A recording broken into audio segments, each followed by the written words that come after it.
Hey, everybody. Thanks for checking out the RCWR show. Show the ultimate fan support and follow the show on Facebook, Twitter, Periscope, and Instagram at the RCWR show.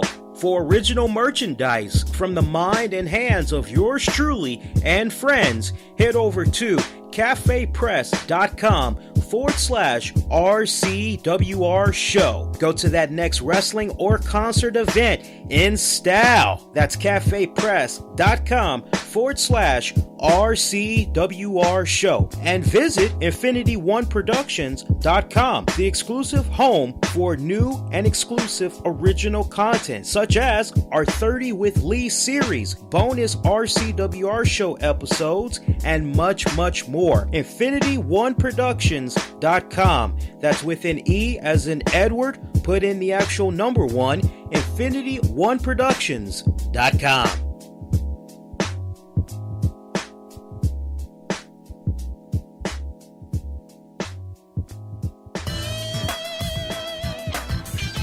Soulful, vibrant, a true throwback.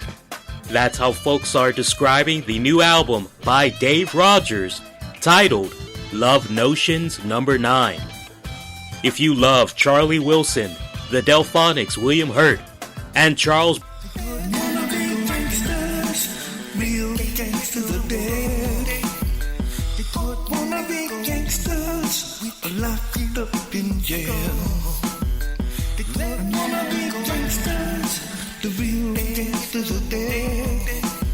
turn it around.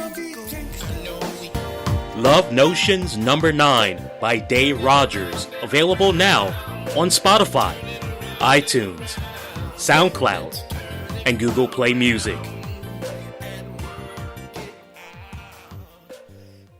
Warning, the RCWR show with Lee Sanders is intended for a mature audience only. The following is an Infinity One Productions presentation, keeping it honest, insightful, and interactive. Covering the latest in wrestling, entertainment, and beyond. Since 2011, you're listening to the RCWR show. Now, your host, live from the nation's capital in Washington, D.C., Lee Sanders.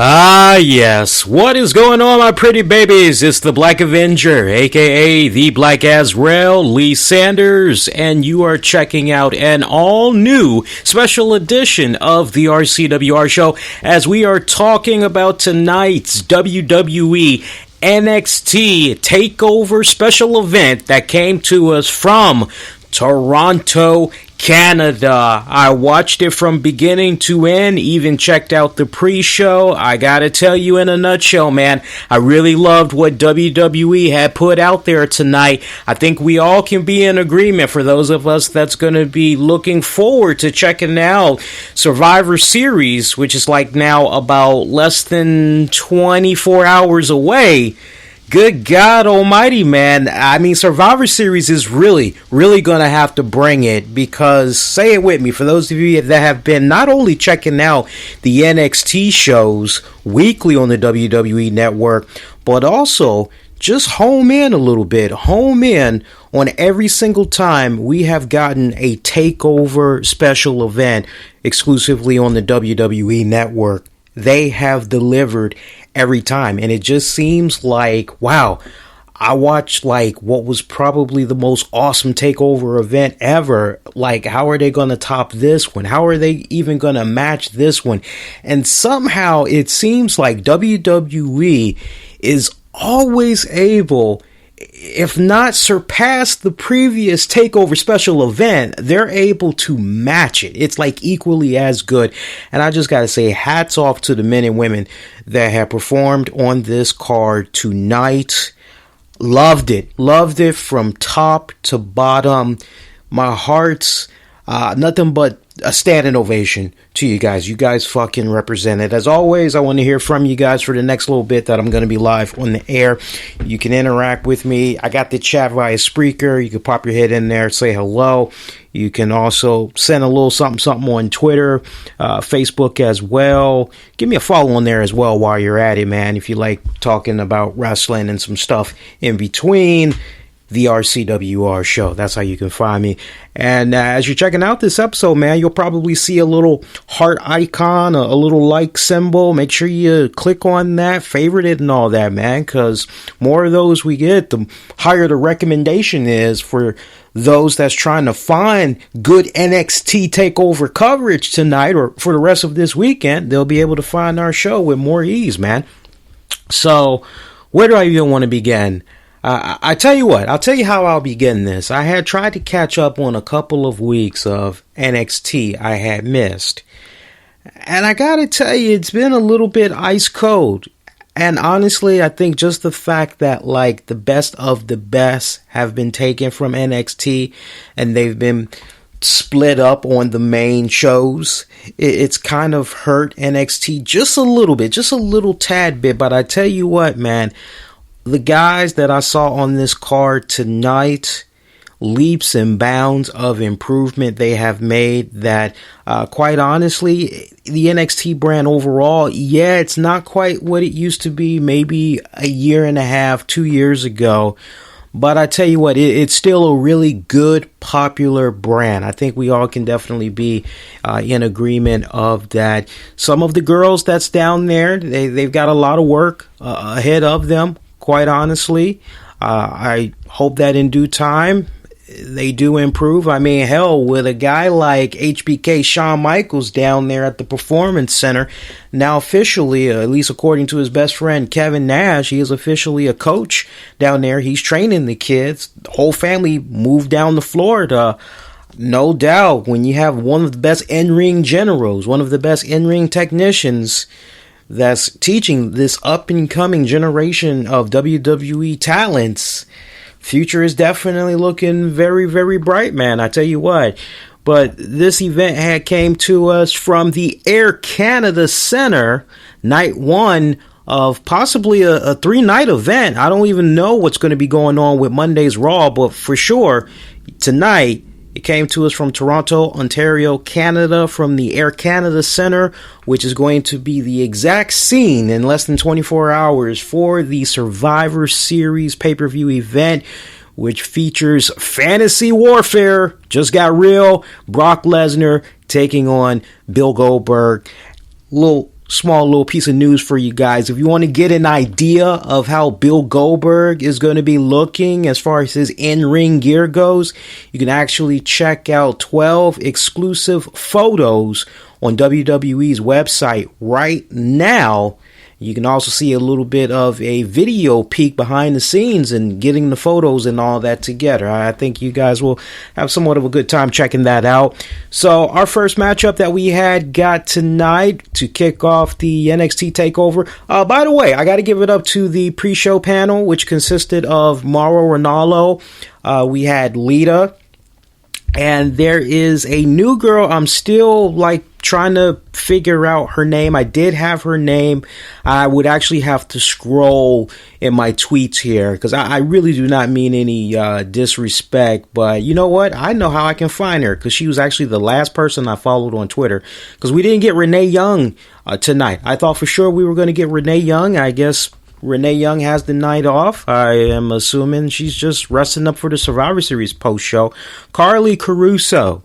Haven't really seen that much of her. I've maybe seen little bits and pieces of her here and there, but not enough to really hey, who is that? But I was quite taken back by her energy, her enthusiasm. I mean, sister was on point. And if you just close your eyes, you'd swear that it was Renee Young that was talking to Lita and Morrow. It just seemed like maybe she had a lot more energy. But then when you open your eyes, you're like, wow, who's the brunette? Fantastic. Sister made a big fan out of me. Very, very big fan. I see a very bright career ahead of her, no doubt about that. But I enjoyed the pre-show.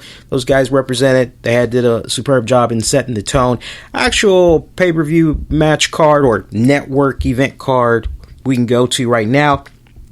We had Bobby Roode taking on Ty Dillinger, two of Canada's finest, going at it. And I tell you what, if you were wondering who exactly was going to get booed, who exactly was going to get cheered, this was a night, and Canada is like that. Canada is one of those rare places where it is like Bizarro Land. This was an event where both men got a great rousing ovation from the crowd. I mean, it was just like, especially when Bobby Roode came out, Bobby Roode really setting the tone. I enjoyed the placement of this match. I know there was a couple of people that were kind of like, man, why is Roode kicking it off? Shouldn't he be in like a little bit later on? No, I was honestly quite fine with this match kicking it off. It's kind of like a nice good nod, if you will, to the fact that, hey, we're here in Canada. All right, here's two of Canada's finest to open things up, to really set the tone for the show. I enjoyed it. I had no problem with the placement of this match. Bobby Roode coming out. He had the nice young kids church choir that were singing his song, and you couldn't actually hear them. You basically heard his theme music playing first, and you're like, oh, okay, this looks kind of cool. I wished we could have heard the youth choir there actually do their rendition of it. I would have loved it just to hear it and then hear the instrumental stuff in the background, but boosting the heck out of their vocals. I would have loved it if they would have done it that way, but hey, there's always hope for WrestleMania, right? For those of you gamers that's out there and you love your WWE 2K17, look, I'm telling you, I love me some Bobby Roode, and I just think it is a travesty that I cannot get a authentic Bobby Roode character in the game. I mean, don't get me wrong, there are some really great DLCs out there of Bobby Roode, but come on, man, I want the real deal. I want the guy, I want the full package. I want the nice, cool intro and all that jazz, man. So I'm really hoping that before 2K moves on to WWE 2K18, I really hope that they strike while the iron is hot, because Bobby Roode is somebody that, like, you know, he's been with the WWE for a couple of months now, so I'm actually quite surprised he did not make it to the actual game, but I would love to think that somewhere down the road he's definitely going to be part of the DLC. I'm quite sure that if there is enough popular demand for him, it will get done, and I really hope that 2K caters to that. I think that's a really good nod that they can give to the fans, because to wait until next year's 2K game, a lot could happen between now and then. I'm not saying that maybe Bobby Roode could leave the WWE or anything like that, but you know, it's possible. You kind of gotta put that out there unless otherwise. Now, if he gets injured, heaven forbid, and he's out for a series of months, then yeah, bet your bottom dollar he's a lock in for 2K18. But just the buzz that he has been able to get since he stepped foot in the WWE NXT division, I tell you, they got to capitalize on that. Look, if Apollo Crews can make it in there, if Nia Jax can make it in there, if Shinsuke Nakamura can make it in there, if Ty Dillinger can make it in there, as many of you have pointed out tonight, I think somewhere down the road, Roode can definitely get in there. But Roode had a really great intro, a great entrance to kick things off. We saw Ty Dillinger come in. You know, he got a nice little, you know, he didn't get a unique, oh wow, what a great entrance, you know, because this kind of felt like I won't say like a WrestleMania, but it did kind of feel extra special tonight with some of these guys that were coming out and everything. These guys, though, great matchup. It was about a 16-minute matchup, give or take. Glorious. Love that song, man. I could just wake up to that damn thing every freaking day. I'm telling you. I seriously. The fans were eating this match up, let me tell you. One of my favorite parts during this matchup, I love that Bobby Roode, he was dominating, like, to begin the first handful of minutes of this match. But, I mean, just when, like, he was finally starting to find his niche, Ty Dillinger would just come right back on the offensive. He would get that momentum. He'd get fired up, and he would just bring it right back at him. And one part of this match that really just jumped out at me, as far as like psychology goes for the matches tonight, I thoroughly enjoyed the psychology that was going on in this match in particular, because at one point we see Dillinger on the offense. I mean, he is bringing it to Bobby Roode, right down to the point that Bobby Roode drops on his knees like vintage Ric Flair. No more, please. No, I can't take it anymore. And he throws his hands up, and the way he throws his hands up, it's like he's going 10. And anybody that knows about Ty Dillinger and his whole 10 thing, you're like, oh, okay, that's a nice little thing right there. So you had a little bit of comedy relief that was in there, and I enjoyed it. And Ty Dillinger's looking at him like, 10? You're giving me a 10? You're actually giving me a 10? And Rude's like, no. And Ty Dillinger just continues to just whoop his ass. And it was just a really great back and forth that was going on between those two guys. Last few seconds of this matchup, we saw Rude take Dillinger to the top rope, but we saw Ty manage to resist it a little bit. Fans, as I mentioned earlier, eating this match up. I mean, it was just a great back and forth. At one point, you had this really great chant of glorious, perfect 10, glorious, perfect 10, glorious, perfect 10. Loved it. Just, Canada, I love you guys right now. And look, I apologize in advance on behalf of North America here. I got to represent North America. I apologize on behalf of my fellow Americans for crashing you all's website after what went down with the presidential election, because everybody and their mama was trying to figure out, can I get to Canada right about now? Because I'm not really feeling North America. So, but Canada, I love Canada. Let me tell you something, and any long-time RCWR show listener knows this. We have always been treated very well by our Canadian fan base, right down to the point that pretty much ever since I launched this show beginning in 2011 all the way up to now, as far as like the top 5 countries, if you will, top 5 areas that show a lot of love to the RCWR show. America is definitely number 1. Number 2, I believe, is Europe, and Canada is number 3. Canada has always been very kind to me, and for that, I'm always greatly appreciative of our Canadian fan base. But I love this. I love the crowd was really all throughout the night. Crowd, every single matchup, there wasn't a dull moment amongst this Canadian crowd. No boring chants. This was a very respectable crowd that wanted to kick back, be entertained, wanted nothing but some really good freaking solid wrestling, and that's what we got tonight. Again, not getting too sidetracked, but getting back to the closing moments of that Rude taking on Dillinger match. I told you how they were fighting at the top of the rope and everything like that. Well, we saw Bobby Roode. He tried to mock Ty and try to take down his own knee pad. And Rude started doing Dillinger's taunts and all that. Rude would then try to do Ty's finisher on Ty. But Ty Dillinger managed to block it. And as all this is going on, the referee manages to catch Rude putting his feet on the bottom rope and everything. Rude thinks he won. Wasn't the case, and Rude is arguing back and forth with the referee. Ty then follows up, rolls him up for only a 2 count. Ty would then follow up with a super kick again for a 2 count.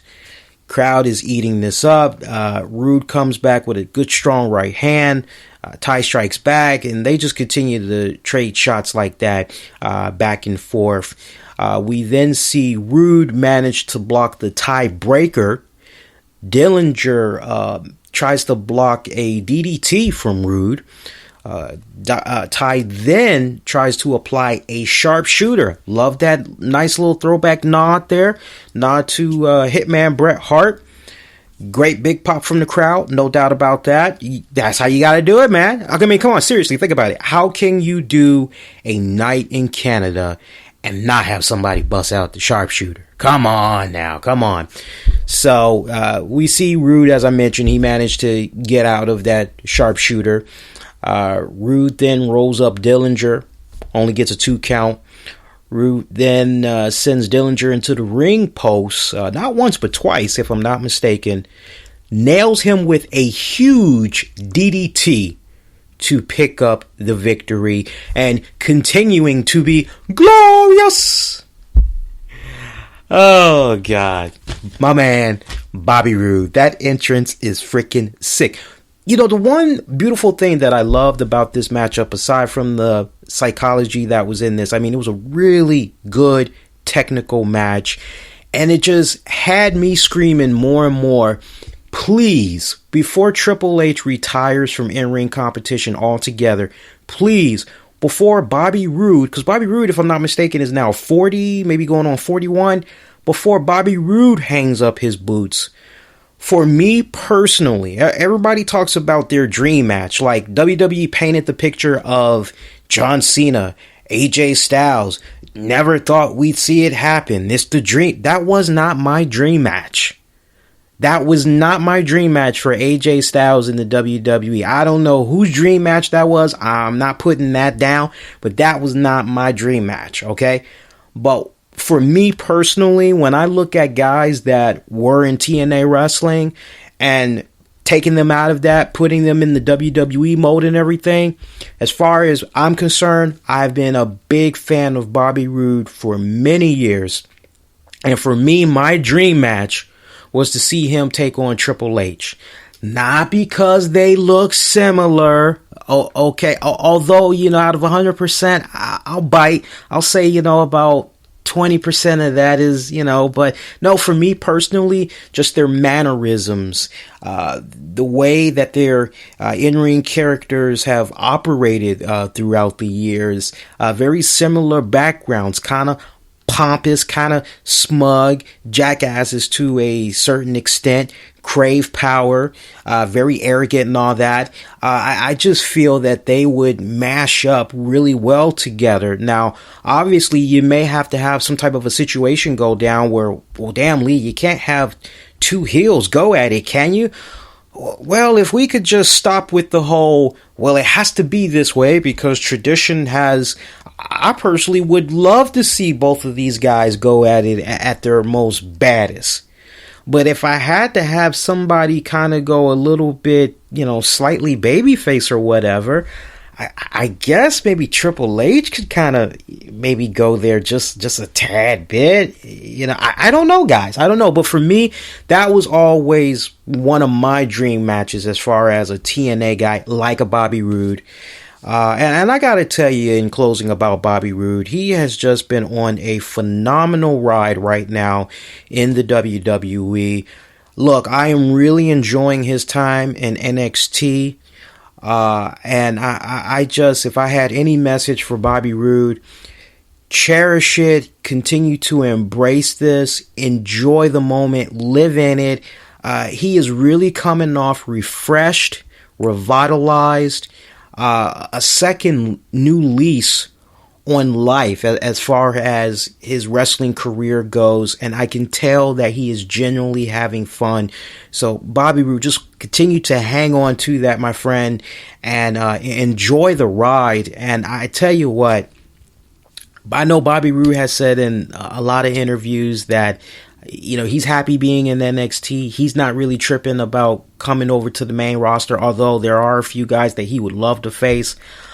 I just feel personally that it would be such a travesty if before Bobby Roode's time in WWE is up, that he does not go to the main roster. Because I tell you what AJ Styles has been able to do, AJ Styles has been able, if you really think about it, he's been able to be that experimental rat. And I do not mean any disrespect in any type of way in saying that AJ Styles is a rat or comparing him to a rat. But I think you all are pretty smart. You all are a good, savvy bunch of fans. You know exactly what I mean when I say that. He is basically, he basically came in and WWE just kind of said, okay, you know what? Let's see what we can do with this guy. Let's see if this guy can change our philosophy on how we are looking at guys from TNA and other little small promotions and all that. But, mainly TNA. All right, let's give this guy an opportunity. Let's see what this guy can do. And I tell you what, every test that they have put in front of AJ Styles, he has passed. And that has just had a tripling effect down in NXT on guys like Austin Aries, on guys like Samoa Joe, on guys like Eric Young, on guys like Bobby Roode. And whenever James Storm decides he wants to try his take another crack at NXT again, I'm sure he'll be able to benefit as well. But the catalyst, AJ Styles, being the one to really get all of this going, I just would be so heartbroken if Bobby Roode did not get that opportunity to go on the main roster. And anybody that listened to my my mock draft that I did with my good friend Titus Machiavelli, I had drafted Bobby Roode to the SmackDown side of things, and you can actually check that out on YouTube. And I explained the good layout for him and everything. He definitely would be a really damn good champion. Let me tell you, I don't know about the Raw. I don't know if I think he could handle Raw, but just to really, really break him in good and everything, I think you should work out the kinks and all that on SmackDown before sending him to the flagship show. And Ty Dillinger, look, not to take anything away from Ty Dillinger, just to show love to my Ty Dillinger fans out there. This was a young man that, honestly, I gotta admit, months back, I'm like, the hell is up with this 10 crap? What is this? I don't, what the hell? Get that weak crap out of here. Come on, go on. Let's see how you do in the ring. And it was like, okay, yeah, all right, not too bad. I need to see a little bit more. And I tell you, Ty Dillinger is improving every single week. I really love what I'm starting to see out of this young man. And I tell you what, he is definitely a guy. You know what? I didn't have faith in him before. But what I've been seeing of him the past couple of weeks and what I saw of him tonight and how he was able to hold his own there with an in-ring general like a Bobby Roode, I now have newfound faith in this guy. This Ty Dillinger kid, and I don't mean kid in a disrespectful way, because he's probably maybe a couple of years younger than me or a couple of years older than me. But, I'm now a believer in this guy. I really am a big fan of his now as well. So, but that match, for it to end on a DDT, talk about a nice throwback to Jake the Snake Roberts. And it just kind of, I'm a sucker for old school wrestling, especially from the standpoint of when Jake the Snake Roberts used to do that damn DDT. When he did that DDT, there was no getting up. And I have always been a firm believer in if you do a devastating move like a DDT or a Hurricanrana or, you do like a devastating clothesline, your ass shouldn't be automatically getting back up, not selling the hell out of that. So for that match to end just like that, I mean, it was unorthodox. It was like, wow, I didn't really see that coming. I thought for sure maybe it was going to end with a Rude bomb or for it to just end the way that it ended. I thought that was perfect. So our next matchup that we had got It was the Dusty Rhodes Tag Team Classic Finals. The Authors of Pain taking on TM61. Let me tell you something, man. I love the Authors of Pain. Love the Authors of Pain. Them guys, I tell you what, man. When I first saw them make their NXT debut, I instantly was like, who the hell are these guys? I'm like, these are some big looking dudes. What's going on right here? And then you hear their connection. You know, you don't know about the bloodline connection they have. I'll let you guys research that. But when you research it, you're going to be like, oh, I'm not really surprised. But then there could be some of you guys that may be surprised by that. Some of y'all may want me to just throw it on out there for those of you that don't know. No. What's wrong with browsing the internet once in a while? There's nothing wrong with that. I always say browsing the internet is fun because you're increasing your knowledge and all that. You feel where I'm coming from? So, for if knowledge is a power, then a god am I. Jim Carrey, Riddler, Batman Forever. That I know, bad movie, but you gotta admit that was a really great line from the movie. Either case, Authors of Pain. Love these guys. Love these guys. I have been a fan of them instantly since I saw them. I'm like, man, this is a nice, good fucking throwback, tag team. Here you got these two big dudes that, they kind of remind me of Axe and Smash. Just a little bit. A little bit of Axe and Smash. A little bit of Hawk and Animal. A little bit of the Barbarian there. You get a nice little mix of the Barbarian. I'm kind of like, damn, these guys, all right, I like these guys. And then you add my man Paul Eldering in there, and you got yourself the perfect fucking ingredient, man. If there was ever a time to fucking bring back the managers, Paul Eldering, I mean, he's the fucking man. And how fitting is this that with regards to this Dusty Rhodes tag team matchup, that we get Paul Ellering in a steel cage that's dangled over the ring as he has to watch his boys, the Authors of Pain, take on the other team.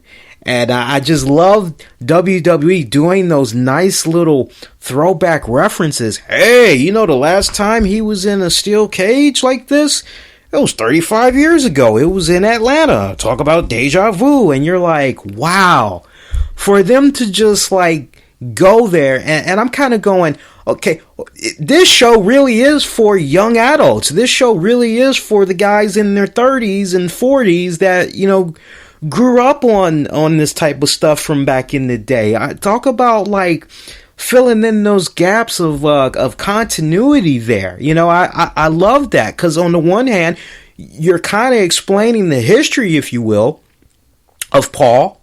You're giving him a nice little nod, trying to, establish him with the newer fan base and everything. But then also at the same time, you're kind of giving that nod to the diehards that have been with the product for so many years. I love that. I thought that was fucking awesome. And I just couldn't help but think about the late Dusty Rhodes because as I was watching this matchup, I couldn't help but go, damn, you know what? If Dusty was still alive with this Dusty Rhodes tag match here, the gimmick behind it, Dusty would so be for this because it really kind of came off like this is something Dusty would probably do. And I thought it was a good epic conclusion for this Dusty Rhodes tournament. Some of the action we had got in this matchup. Oh, how did it go down? I'm trying to think of. I'll tell you what. The guy with the orange trunks for TM from TM61, that was a insane little body flip that he had did from the top of the steel structure that was connected to the steel cage. I was ready for him to do a body splash. I did not anticipate him doing what he did instead. And I mean, you talk about freaking dangerous. TM61, look, when I saw them a couple of months back, I gotta admit, they were another tag team to me that was just kind of like, I need to see a little bit more. I'm not quite convinced, just yet. And I'm kind of old school. Just because you do the hot spots and everything, that's fine and dandy. But overall, how do you handle yourself in the ring? And then I'm also a sucker for the promos. For me, I just need the entire package. It's okay if you just stay in the tag team division, or maybe you're a low mid-card guy. But for me, you gotta have all of those essentials, because all of those ingredients just all around makes you the perfect athlete, especially in that type of field. And I tell you what, TM61, they are coming along, but they still have a lot more work to do. And I say that in the most respectful way. So TM61 fans, don't be coming at me with the hate mail and all that. But closing moments of the match, pretty much to, sum up the match, we saw, is it Razor or Razor? I'm just going to call him Razor. I'm pretty sure they were announcing him as Razor. We saw Razor, Akeem, Shane Thorne, Nick Miller. They all were doing their thing, just going at it as Ellering is, over the steel cage structure and all that. Closing moments of the match, we actually saw Ellering drop a chain from the cage while the referee wasn't looking. Razor grabs it, wraps it around his fist. Thorne then comes to the apron, but the chain gets knocked into the crowd instead. We see Thorne, who comes just a little bit shy of a win as he gets a close 2 count on Razor. Razor then slams Thorne. Akeem tags in, takes out Miller. They connect with the last chapter on Thorne to pick up the victory. And your winners of the 2016 Dusty Rhodes Tag Team Classic is the Authors of Pain. After the match, we saw the Authors of Pain with Paul Ellering celebrate with Triple H, Goldust, and William Regal, as they all were on display to present the trophy to the winners. Goldust, of course, being out of makeup. And I gotta tell you, quite honestly, it just does not feel the same. We all remember the first annual Dusty Rhodes Tag Team Classic, and to pretty much see, really the entire family, the essential Dusty Rhodes family, the Runnels family, be part of that historic event. This go round, it just did not feel the same. I don't know if that really had resonated with you all that were watching it tonight, but for me personally, I just couldn't help but kind of go, man, I wish Cody was there, just to kind of put a little bit more, because he was so close with his dad, It's like, I wish he was there. Even Brandy Rhodes, I kind of wish that maybe she was there, and other siblings, I kind of wish they were there as well. It just, I don't know, it just felt a little bit flat. Don't get me wrong, the tournament was on point, but just for this grand finale, it just felt kind of flat to me. So I'm curious to see what direction this is going to be going in next year, assuming WWE decides they want to do it again next year. Probably the match of the night, if you're a tag team fan, the 2 out of 3 falls NXT Tag Team Titles match. DIY. Can somebody explain to me what does DIY mean, by the way? And I'm not trying to be cute. Like, I tried looking it up because I don't watch NXT every single week like some of you guys do, because I got to be honest, there's a lot of times the NXT shows, they're a snoozer. And anybody can admit that. So I'm seeing this hashtag DIY, and I'm kind of like, what the hell does that mean? Do it yourself? That's the only thing I can think of. So hopefully I'm on to something there. But in either case, Mr. Wrestling, Johnny Gargano, Tommaso Ciampa.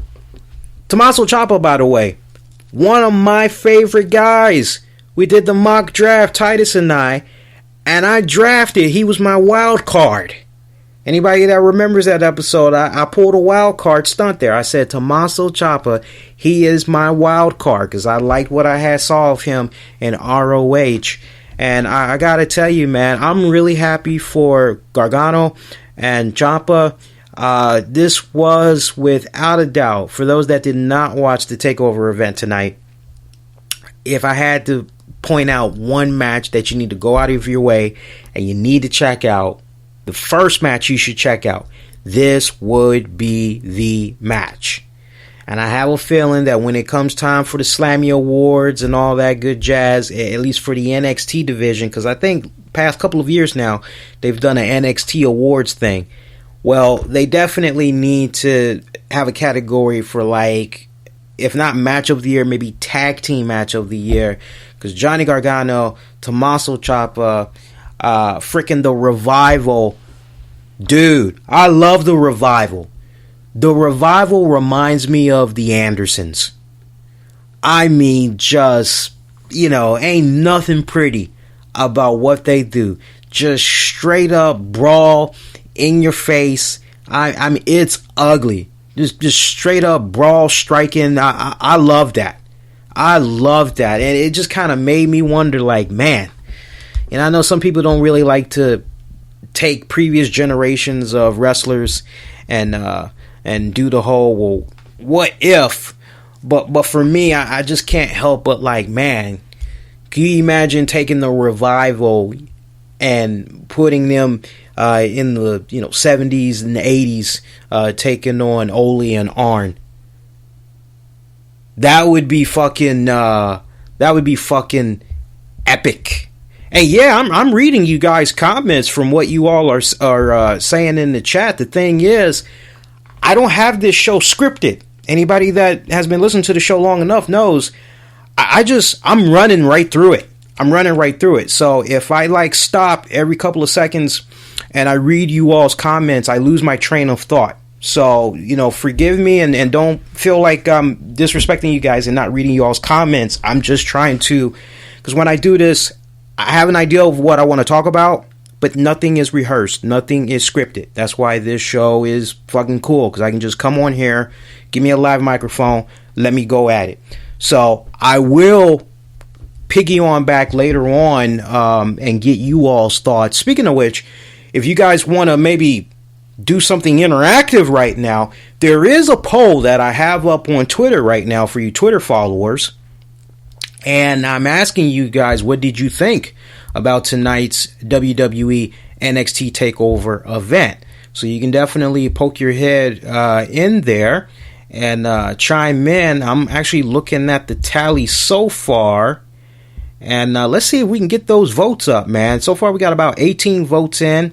So far, we got 89% that felt that it was a awesome show. 11% felt that it was a average show.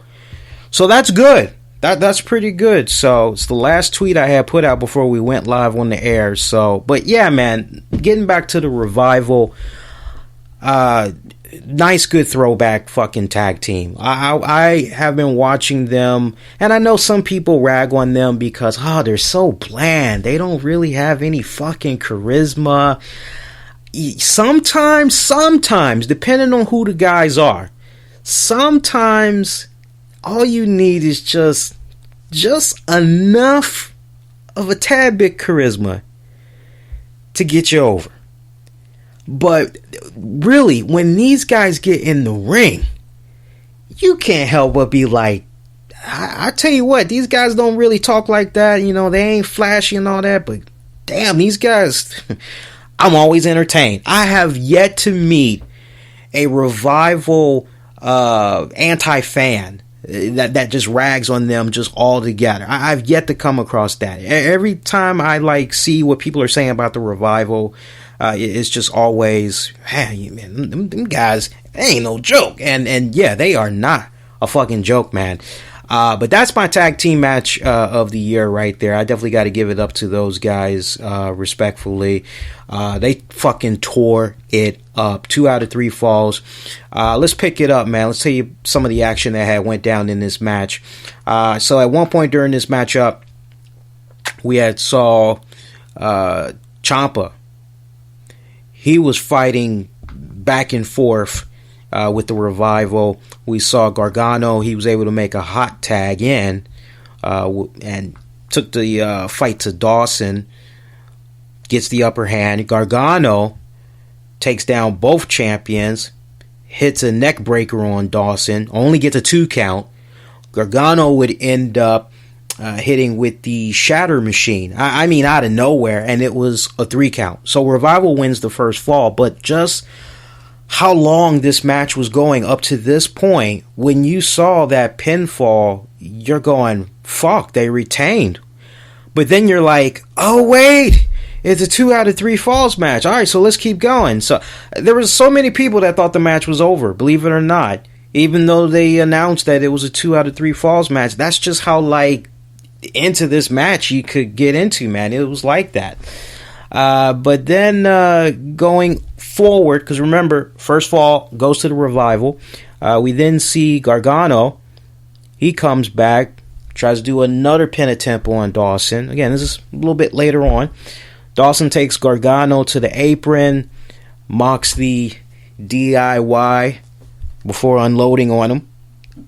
Dawson, as all this is going down, tries to distract the referee, allowing for his tag partner Dash to get in a cheap shot. Dawson comes in with another close 2 count on Gargano. Dash keeps control, but he can't get the 3 count on my man. Dawson keeps Gargano grounded for pretty much a good portion of this match.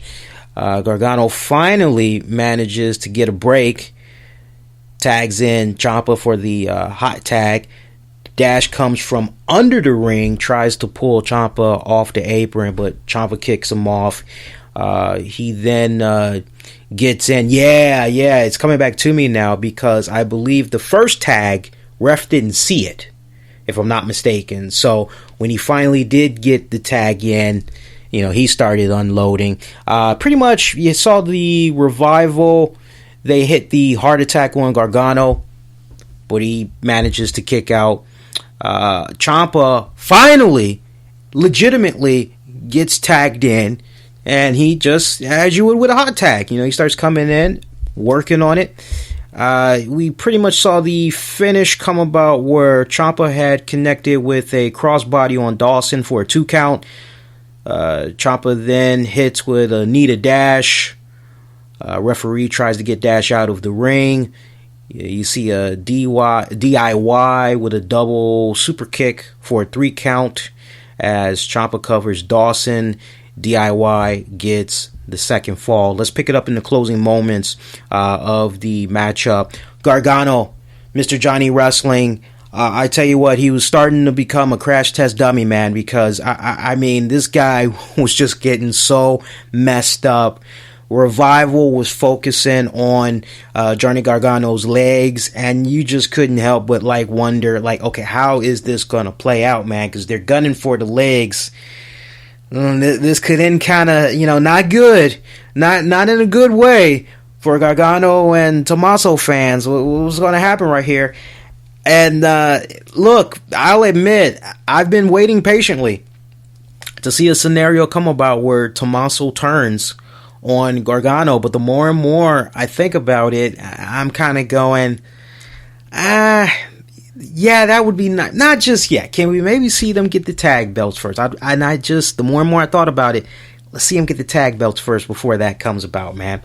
So, Revival going to work many times, pretty much during the last portion of the match, working on Gargano's knees. He's selling it to the fans real good. Dawson applies a inverted figure 4 leg lock. Gargano makes it to the bottom rope.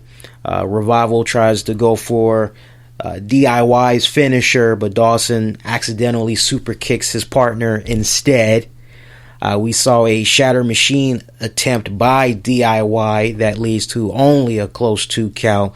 And I tell you, of all the matches of the night, this match had so many damn near falls that you were just on the edge of your seat, screaming. And I know I was at the TV because it was just like that fucking insanely good. Holy shit chance, the whole 9 yards. Dawson, we see he tries to sucker Gargano in for a 2 count. Dash pulls Ciampa off the apron, shoves him into the ring post. Gargano sends Dawson to the floor. Dash takes Gargano's legs out from behind. Dash goes for a submission, but Gargano rolls him up for a 2 count. And they pretty much went back and forth, trading pins. Finish, great finish too. Again, kind of came off like a dusty finish. We saw the Revival both pinned down in submission move holds, right next to each other, looking at each other, and it's like, don't tap out, don't tap out, don't tap out, and then they tap out. Of course, the referee's paying attention to who's the legit guys in the ring, but just to see how that had played out, that was just freaking ecstatic. So your winners, new tag team champions, Johnny Gargano, Tommaso Ciampa. No doubt there's going to be a rematch for these NXT tag titles. I don't mind it. I want to see these guys continue to go at it for these NXT tag titles, man. But this was the match of the night. Fucking fantastic match of the night. Thoroughly enjoyed it. From that match, it's like, wow, so where do we go from here? Because we pretty much had watched a match of the year candidate with that tag match. How are we going to regain our composure and level of enthusiasm and energy going into the next matchup? Well, somehow we managed. Next up, it was the NXT Women's title. Mickie James taking on Asuka. Man, let me tell you something, man. I've been a big fan of Mickie James for many, many years now. I remember when she was working for a promotion called WEW, Women's Extreme Wrestling. I remember when it was her and her, I believe her younger sister, that were in the promotion together, and they were tearing it up. That's how long of a fan I've been of Mickie James. And over the years, I've been actually in a fortunate position where, true story, there was a friend of mine that I had worked with at a major retail store. And it turns out he at one point was a pro wrestler. And I'm not going to put his name out there and everything like that because I don't want people hunting him down and all that. But because he lives a much different lifestyle now anyway, so he really doesn't like talking about his wrestling days like that. Not that he's embarrassed or ashamed or anything like that. He's just kind of like, now in that's in the past. You know, I'm a different person now. But when he was an active wrestler, and he was really, really, really good. I saw some of his matches. He was really good, but he actually knew a friend that personally knew Mickie James. So the two of them, him and Mickie James, they actually became really good friends. And there was a point where they actually had lost contact with each other. I'm not really sure what had transpired with that, like if they ever did reestablish contact again. But there was like really cool stories that he was able to tell me about Mickie, that overall, when it's all said and done, one of the nicest, sweetest people that you'll come across. I know Titus recently had hosted Mickie and her husband. I can only think of him as Magnus. I don't know his real name right now, but they actually went down to Rocky Mountain Pro Wrestling, Titus's promotion, and they did some training seminars and all that down there. So I'm sure Titus can definitely give you all a little bit more insight about what Mickie is like and everything. But over the years, I've heard nothing but good things about this woman. But for me personally, like I said, I knew about her in the WEW promotion. I knew about the photo spreads that she was doing to make some side money, doing what she needed to do to make ends meet and all that. That's how far back I go. So for me to see this incredible journey that she has been on, it's been amazing. I couldn't help but chuckle when I heard the fans chant, "You still got it," and I'm kind of going, dudes, first off, she was tearing it up in TNA wrestling for about 6 years. Second of all, you guys are acting like she's 48 years old or something. Homegirl's only 37. What the hell you mean she still got it? You know, I just, and I'm glad that the chants were not unanimous, but you couldn't help but, as you were watching this matchup with her taking on Asuka, you couldn't help but go, damn, are people actually chanting, "You still got it"? What the hell? I love this match. This was hands down a really good match. I put a tweet out telling fans, if you've never seen Mickie James in action before, get ready, because what you're going to see is something fucking memorable. And what we got was a really good, memorable match. My only complaint, if I were to find a complaint, not that I would look for it, but if you ask me straight up, Lee, surely not everything was perfect tonight. My one gripe, this match was too short.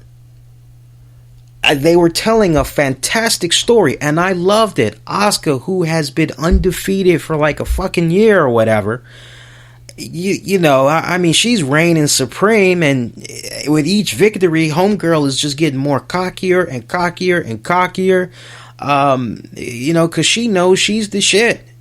She's the shit. Her shit smells good. All right. And so you're like, well, you know, damn. So I was fine with this booking, by the way, because I saw a few people. I even had received a private email message asking me, did I feel that with Mickie James coming in to do this match, if I felt it was disrespectful to the other girls that's currently in NXT. And to that, I say no, especially if it's a situation where it is a one-time deal. Now, if something were to transpire where, and I'm quite sure WWE is paying attention to the feedback that they got from this matchup, I'm quite sure that, you know, if one thing leads to another, maybe they might be able to get Mickie to do another match, and if that's good, who knows? Maybe they might be able to get her to do a little bit of something on a part-time basis or whatever. Me being selfish, I would love to see her back in the WWE. I've watched her for the past 6 years in TNA wrestling. Pretty much when her tenure in WWE was over, I pretty much saw her go right to TNA wrestling. So I saw a big bulk of work that she did, and she was tearing it up over there respectfully. So for me personally, and you know, let me just say something with regards to TNA and all that. I'm happy that Gail Kim is the first female wrestler to go into the TNA Hall of Fame. But you know, man, it just really kind of rubs me the wrong way that sometimes I can't help but go, Mickie maybe should have been the one to go in first before Gail. That's just me. No disrespect to Gail, you know, but you know, when Mickie jumps out at me more as far as the all-around better technician, if you will. So, just my 2 cents on that one from a distance. But this match, it was too short. That's my only complaint. How short was this match? I'll tell you how short this match was. This match was about 13 minutes. About 13 minutes, give or take. A little too short, man. I'll give you guys some of the highlights that came down in this match. So pretty much Asuka going into this pretty arrogant. She's a champion. She's feeling confident. If anybody has anything to prove, it's kind of like Mickie. Gets a great reaction from the crowd, by the way. You know, wasn't what I had envisioned. I was imagining a much bigger pop and just kind of like what was being displayed on the TV. I had the volume up pretty loud. We really didn't, you know, it really didn't come off like she was getting that big, fantastic welcome back. God damn, it's great to see you again. You know, it really didn't come off that way. But we pretty much, for most of this match, we saw lockups, and it was kind of like stalemate. And it was like, oh, you're kind of good. Oh, you're not too bad yourself. And it was pretty much kind of going like that, back and forth. I love the part, though, where we finally just saw common courtesy. You know, after you, I insist, get in the ring. Come on, I'll let you in. It's okay. Here, let's shake hands. All that finally got thrown out the window when we saw this one point during the matchup where Asuka had sent Mickie to the floor with a hip attack, sent her like outside of the ring. And then we see Asuka, she opens up the rope and she invites Mickie to get back into the ring. Mickie comes up on Asuka, and Mickie like blows a kiss at Asuka instead. And Asuka didn't like that. Asuka just pretty much did a cheap shot. So it was pretty much, okay, you know what? Common courtesy's now just out the fucking window. Now you pissed off Asuka, and now she's just trying to whoop a woman's ass. That's the nice way I can really put that out there. But great back and forth that we saw with these girls. We saw Mickie try to connect with a few kicks that sent Asuka to the floor. She did a really nice, pretty scissors takedown. Mickie has one of the best, prettiest scissor takedowns that I've seen from a female within X amount of years. Nobody does it like her. Certain moves that girl does, I'm just like, damn, that's smooth like butter. I like that. Give me a compilation of Mickie James matches, and I have seen quite a few Mickie James matches from a few different promotions. It's never the same match twice, let me tell you. Pick it up towards the end of the match. We saw Mickie actually apply a Muda lock. And I thought I was the only one that kind of caught that. My man Mauro Ranallo caught that too. And I'm like, whoa, nice nod to the great Muda. All right, Muda lock, middle of the ring. Loving these old school kind of nods that we were getting all throughout the night in some of these matches, man.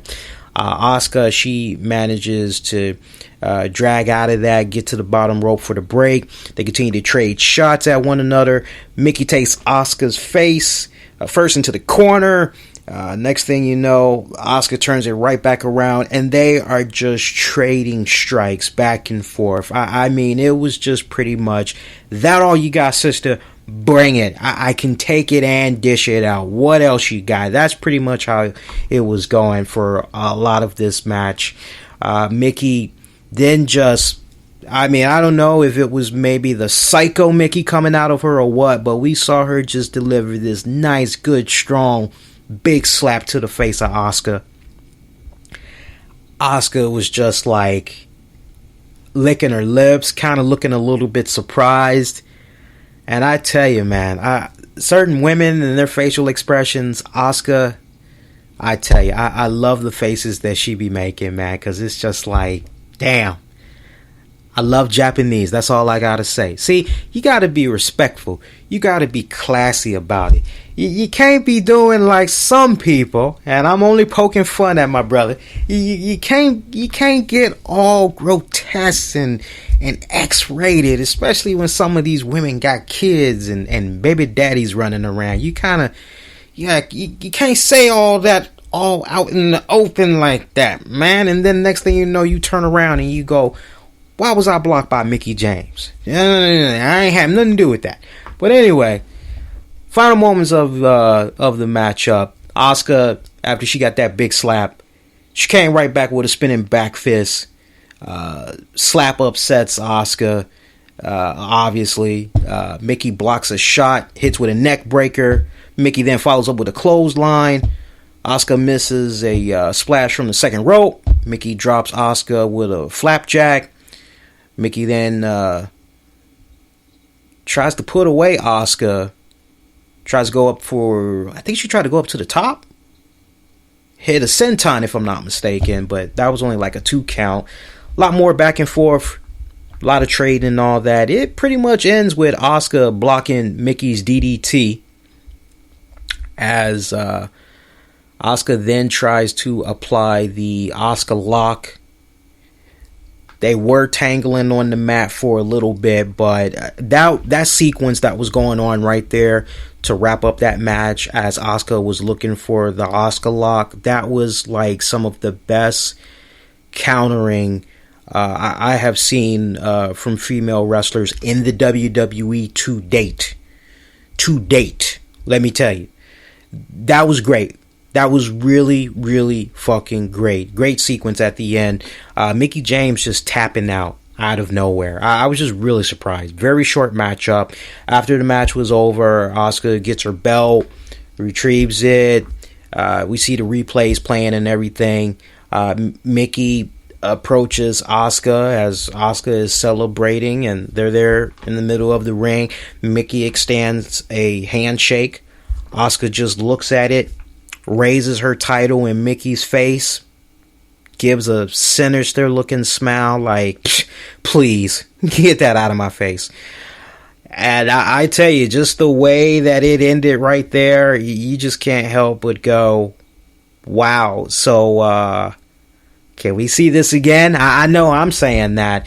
Look, what's going on right now with the women's division in NXT, these are some somewhat difficult times.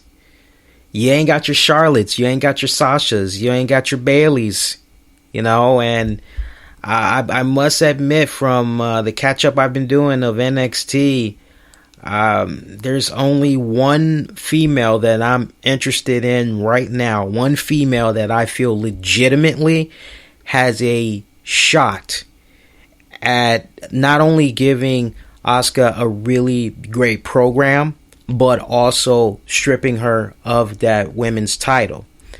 Amber Moon. And anybody that's been listening to the show for a long time, I've been a big fan of Amber Moon's for a few years now. Definitely way before she got into the WWE. There was a couple of times we were pretty close to getting her on the show, but she had some commitments at the last minute and we couldn't get her on and everything.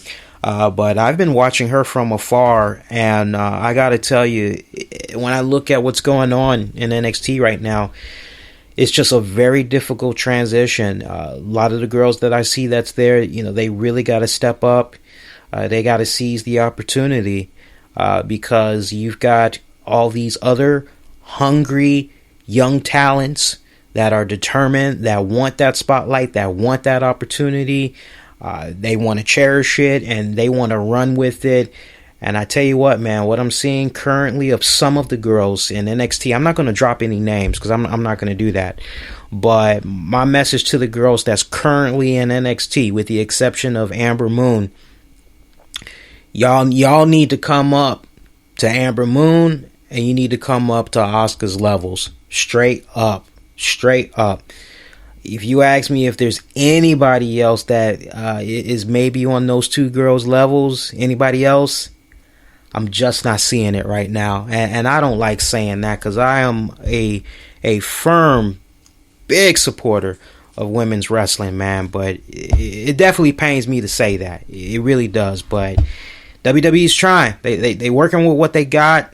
I hope 6 months from now, things are a lot better. But as far as kind of what's next for Asuka, I don't know, guys. I don't know if maybe you have Mickie James kind of get back in there, kind of work it out, and then maybe eventually you slide in Amber Moon. I don't know if maybe you go that route or what, but it just seems like right now Amber Moon has her hands tied because she's doing that thing with all them other girls. So I don't know where you go with that one, guys, but I'm definitely going to be checking out the next batch of NXT tapings and see how that all plays out. One more match to talk about, man. Hope y'all been enjoying the show so far.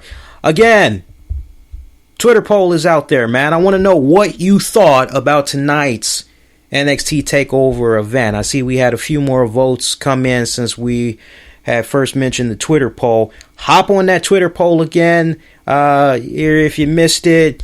You didn't vote yet? Hop on there, man. Twitter at the RCWR show. Last tweet we put out, how would you rate tonight's WWE NXT Takeover event? Strong, man. It's pretty strong. Right now, we got 83% saying awesome show. We got 8% saying it was an average show. And we also have another 8%. Apparently, you guys missed it. So, keep it coming, man. Keep it coming. One more match to talk about. Let's get to it, man. Then we're going to go ahead and wrap this show up. I will definitely go through you all's comments, too. Don't think I'm disrespecting you guys. I'm definitely going to poke my head in there, see what you guys had said about the event. So, as I get ready to talk about this last main event match, if you guys have a question or two, you want to pick my brain, NXT related wise, definitely get the comments / questions going. So, we had Samoa Joe take on my man Shinsuke Nakamura. Shinsuke Nakamura getting that fucking WrestleMania entrance, kind of, you know, or basically his continuation of the last takeover. Remember his entrance from the last takeover? He had the black dude that they thought was from Dave Matthews Band. Boy, was I laughing my ass off. Boy Tinsley. Everybody thought that black dude that was playing the violin was Boy Tinsley from the Dave Matthews Band. I felt so sorry for that brother. I'm like, damn. At the same time, though, I'm kind of going, well, at least they got the black part right, you know? But seriously, yeah, we saw Shinsuke. He had all these violinists that were doing it, and here was another case where, like, oh, sweet, we're actually going to hear, like, a new version of the song. Nah, we just hear the freaking actual theme. They're just pretending that they're playing it, and I'm kind of like, what the hell? We couldn't, like, mic all these guys up to actually do the real deal and then cue up the actual theme music? To each its own, but I just thought that was kind of whatever. Samoa Joe, he comes out. He does not have any type of a unique entrance whatsoever. He just pretty much comes out to his usual music, and you're kind of looking at this, and you can take this in a couple of ways. Oh, Samoa Joe, he gets no custom entrance. Guess he's going to be losing, huh? Or, I don't know. This might be Samoa Joe's night. I tell you, you talk about sending the people home going, what the hell? What's going on? This was the night. Great rematch that these two guys had for the NXT title. Lived up to what they did from the last takeover. I actually thought this encounter was better than their first encounter at the last takeover. I don't know about you guys, but for me, I actually thought this encounter was better. But Samoa Joe, man, your new NXT champion. Take it up in the closing moments of the match, man. We see Joe. He basically, man, this was ugly too, by the way. This was an ugly ass match. We saw Joe. He tries to drop Nakamura into the steel steps, but he gets blocked. Joe still manages to drop Nakamura on the floor. Joe brings it back into the ring, only manages to get a 2 count. Nakamura gets up, but Joe is just continuing to come in with the strikes. Nakamura connects with a knee strike, then connects with a series of kicks, tries to go for a drop kick as well. A lot of knees, a lot of kicks from Nakamura. You know this guy's style. Strong style, baby. Come on, represent. Nakamura is pretty much keeping control in this last little bit of the match. As he puts Joe in a hold lock, but Joe breaks it with a slam. Joe then connects with a atomic drop followed up by a big boot.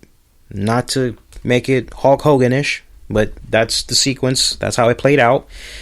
Joe then connected with a senton for a 2 count. A lot of back and forth. Nakamura connects with a big knee from the top, but can't make the pin. As both of these guys, they're just pretty much exhausted at this point. Very draining as it was, because these guys were just coming in with, a lot of strikes, a lot of big moves. We see Joe, he gets up first, he manages to connect with strikes. They continue to trade off big shots in the middle of the ring before Joe goes down. Joe manages to block the exploder, but Nakamura ends up connecting with a big German. Joe comes back, takes out Nakamura's knees. He did focus on them earlier on in the match a few times, but he focuses on it by this go round. This is pretty much the end game. This is pretty much, all right, guys, let's send them home. Joe goes for a muscle buster, but Nakamura slides out. He finally connects with the... God, I had the fucking name of this, but I fucking blanked out on it. Kensa? I'm not going to even try to pronounce it, because I need to hear the name more. And sadly, when you don't watch NXT as much as I watch it, which is usually I watch 2, 3, 4, 5 episodes every handful of weeks. I just binge. So I cannot pronounce the name of this damn move, but you know the move I'm talking about, guys, for you Nakamura fans. With that move, he was only able to get in a 2 count. So it was a really good back and forth between these two guys. We then see Joe. He tries to counter that move once again. And this time he applies the Kanua clutch. Fans start singing Nakamura's theme. Joe hits 3 big suplexes, only manages to get a 2 count out of that. Joe is just, what the hell I got to do to kill this guy already? So we see Nakamura clutching onto his neck as Joe yells out. Joe misses a clothesline. Nakamura tries to go for that damn finisher again to the back of the head against the ropes, but Joe manages to roll out of the ring. Good sense of in-ring presence right there, because he knew exactly what was about to happen after that. Joe ends up hitting a low blow on Nakamura while the referee is not seeing this. Joe then slams Nakamura onto some steel steps, brings him back into the ring, hits him with the muscle buster, gets the W, and he is your new NXT champion and your first ever 2-time NXT champion. So you hear that and you're kind of like, what the flying hell was going on here? Like, that doesn't make any sense. Why did they take the title off Nakamura? Do we really need to dissect that? Sometimes a swerve is a good swerve.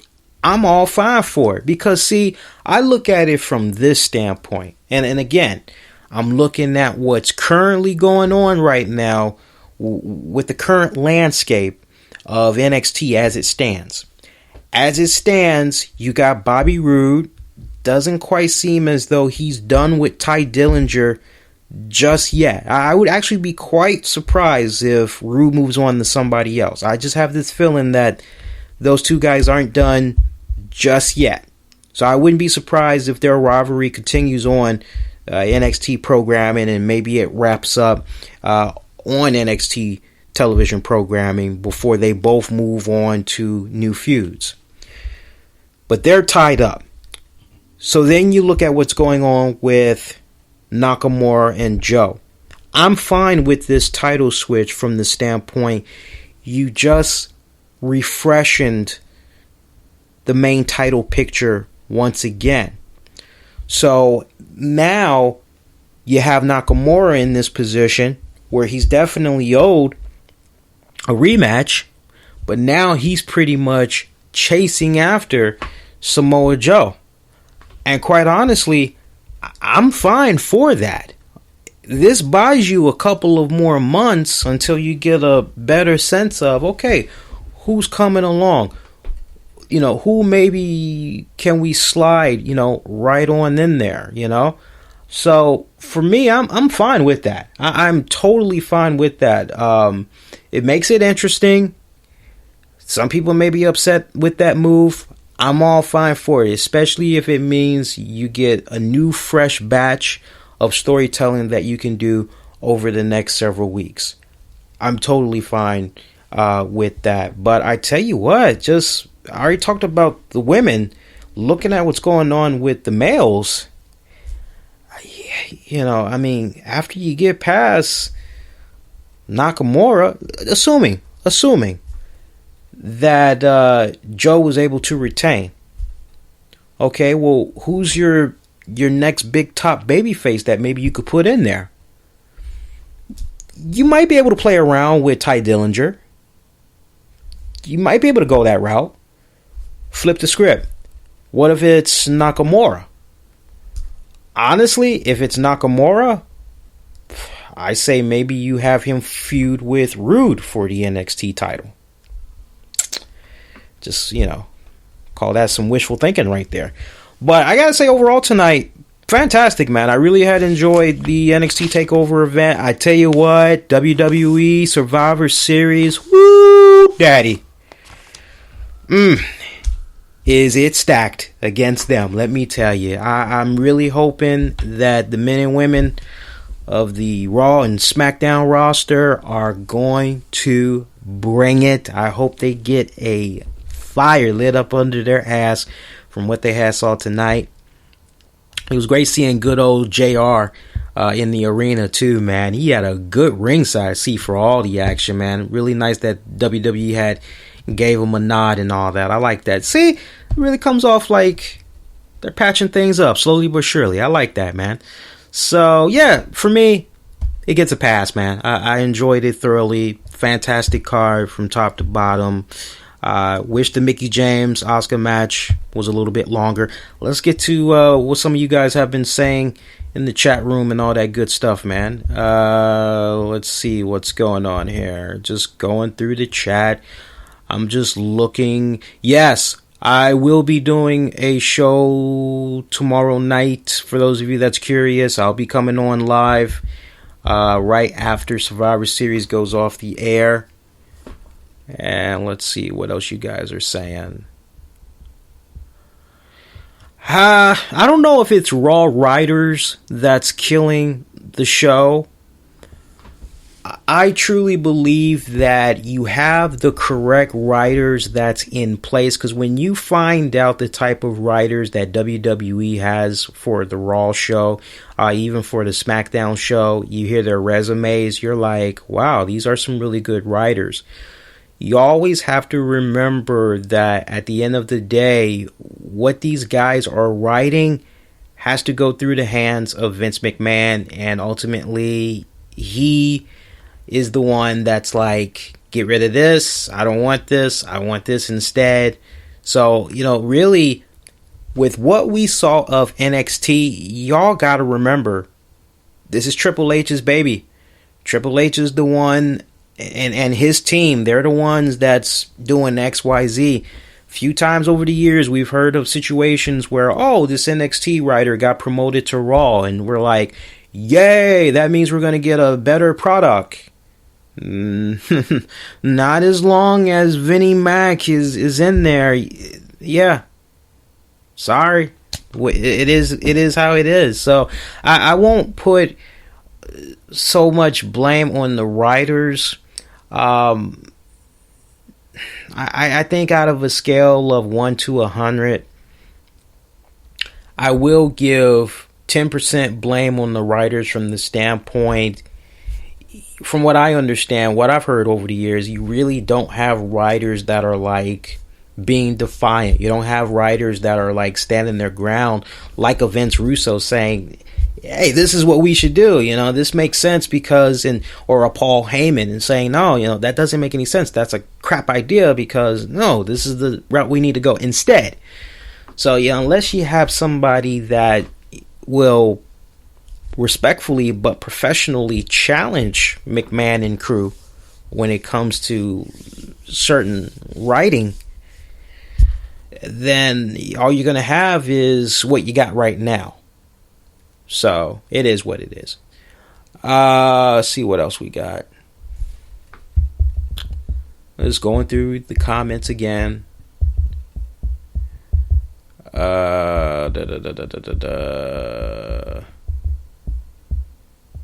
And Kinshasa. Thank you, Kinshasa. it seems like independent indie wrestlers mixed with new performance center green recruits. Yeah, that's exactly how it kind of comes off.